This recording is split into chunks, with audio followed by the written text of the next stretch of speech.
Hey everyone, Larry Walsh here for Channelnomics in the Margins. I'm coming to you from Noordwijk in the Netherlands, a beautiful beachside resort here overlooking the North Sea, where I'm attending the Global Technology Distribution Council's annual EMEA Summit.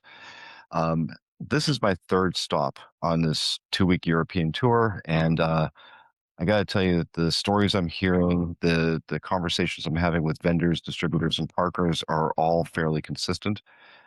There is a growing desire to have a break from the US, specifically from the US tech industry. Now, this isn't going to happen quickly. This isn't going to happen, this is going to take a long time to unfold. Yes, the tariffs, the chaotic trade policies, and the war in Iran are having an influence on all this. Suffice to say, the Europeans are not very happy with the US. And I want to be very clear on this, is that they don't have any animosity towards Americans as much as a dislike of what the American government is doing. But it's not just the trade policies and the tariffs that are driving all this sentiment. It's also a conflict in U.S. and European law.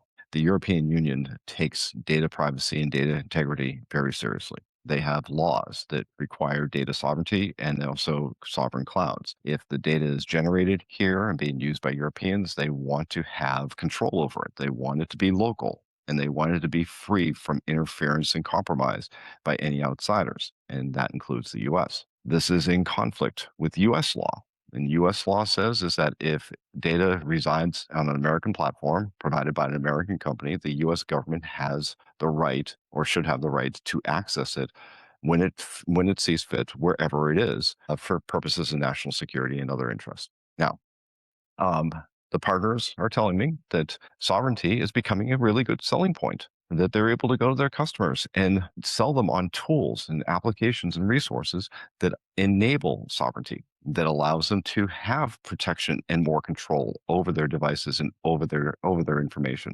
And they're looking for more of that, and they're also looking for it outside of US vendors. And so this is a real problem. And they're all telling me the same thing as well, is that when they go to their US vendors, they kind of dismissed on the issue of sovereignty. The Americans, they say, don't really think of it as being an issue. They actually don't like that the European Union is trying to impose this. But they're trying to almost wish it away. And in some cases, diplomatically, they're putting pressure on different countries to kind of look around these laws. But the partners and the customers, they're not giving up on it. And so they are looking and actively looking to build new resources, new local providers. There's some that have talked about with me about how they envision that sometime in the not too distant future, there will be an European version of Amazon, a European equivalent of Google and Microsoft, and go down the list. Again, not going to happen overnight, but the intent and the sentiment is there. And it's something that Americans and everyone around the world needs to pay attention to. These are serious issues and they have serious consequences. Well, listen, that's about all the time we have for this edition of In the Margins. Please, if you like what we're doing here, hit like, hit subscribe, tell your friends.